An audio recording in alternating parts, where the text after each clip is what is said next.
les apôtres. Mais il faut dire que ces apôtres, comme les prophètes qui est sous l'ancienne alliance, ces apôtres-là ont souffert. Ils avaient deux sortes de souffrances. Ils avaient la souffrance physique. Ils étaient persécutés. Ils étaient battus, flagellés. Ils ont été décapités. Certains ont été décapités. D'autres ont été lapidés. D'autres ont été tués. Ils avaient tous été tués. Presque tous été tués. Ça, c'était la souffrance physique. Ils avaient aussi, comme les prophètes dans l'ancienne alliance, ils avaient aussi la souffrance intérieure. Parce qu'ils connaissaient le Dieu véritable. À partir du Saint-Esprit, à partir des enseignements de Christ, parce qu'ils avaient vécu avec Jésus-Christ lui-même, pour certains, ils avaient une connaissance pure de Dieu. Ils avaient une connaissance pure du royaume des cieux. Donc, ils voulaient montrer ce royaume-là à leurs contemporains. Ils voulaient expliquer qui est Dieu, ce que Dieu a prévu pour l'humanité, pour les Juifs, pour l'humanité. Mais ceux qui étaient devant eux ne comprenaient pas. Et cela provoquait une grande souffrance pour eux. Cela s'est passé sous l'ancienne alliance. Les prophètes avaient vécu la même chose.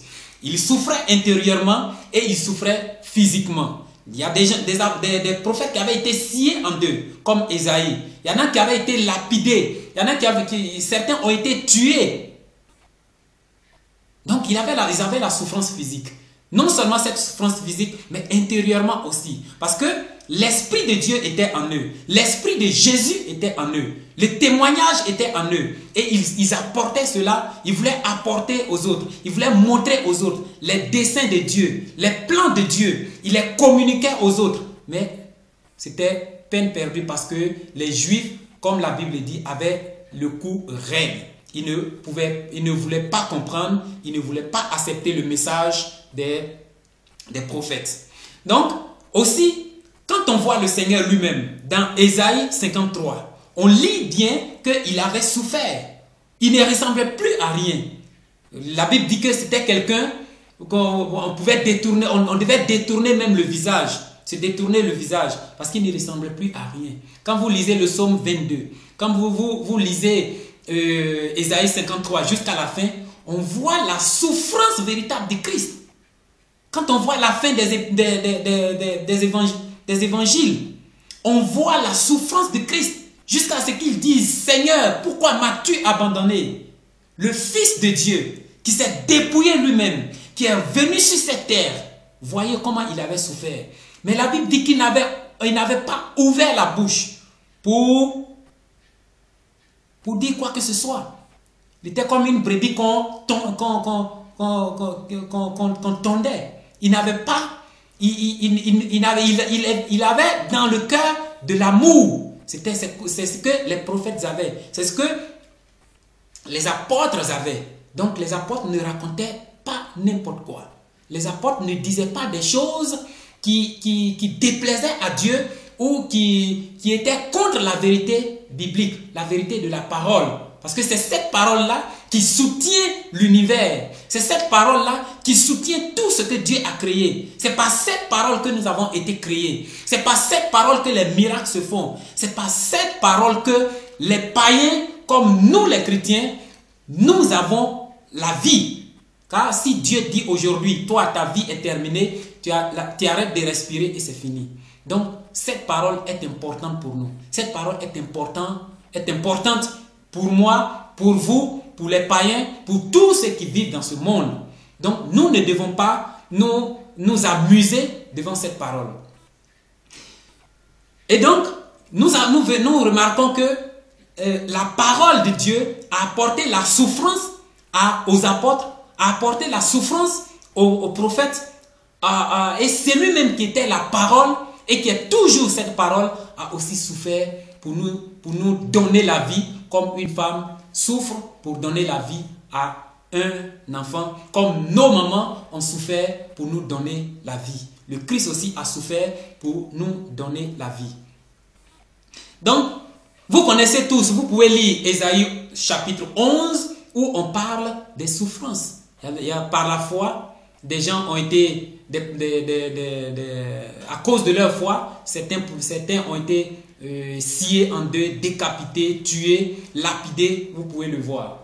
Donc, comme ça, il y a des discussions sur Internet au sujet de la parole, de cette parole qui est capitale pour nous.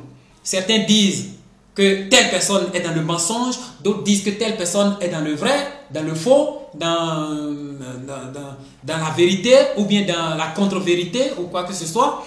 Et c'est pour cela que je me suis dit, ok, j'ai fait moi-même mes recherches, j'ai vu un peu ce qui se passait, j'ai vu un peu la position de quelques-uns, ceux qui critiquent Chora. J'ai eu à entrer en contact avec eux à certains pour leur demander, mais au fait, qu'est-ce qui se passe? Pourquoi tu dis ces genres de choses? Et par la grâce de Dieu, ils m'ont montré des versets, ils m'ont donné les raisons de leurs vidéos.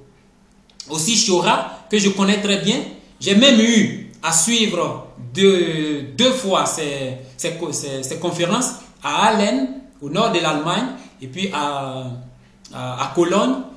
Et aussi, moi-même, j'ai eu à organiser une conférence ici, à Regensburg, dans la ville en Allemagne où je suis. Et je l'ai invité à parler et c'est ce qu'il a fait. J'ai vu beaucoup de choses. J'ai eu longuement à causer avec lui et tout et tout.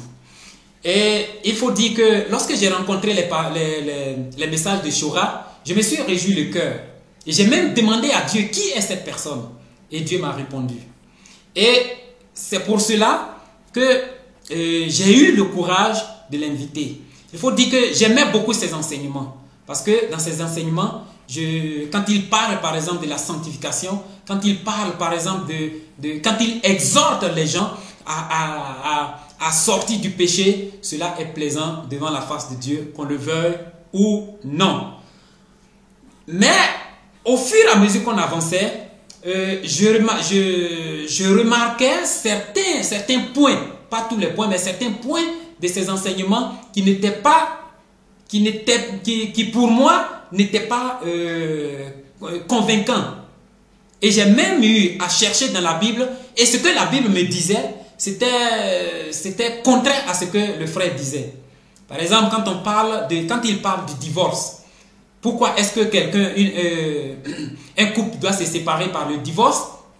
La manière dont il l'a expliqué, pour moi, cela n'est pas juste devant la face de Dieu.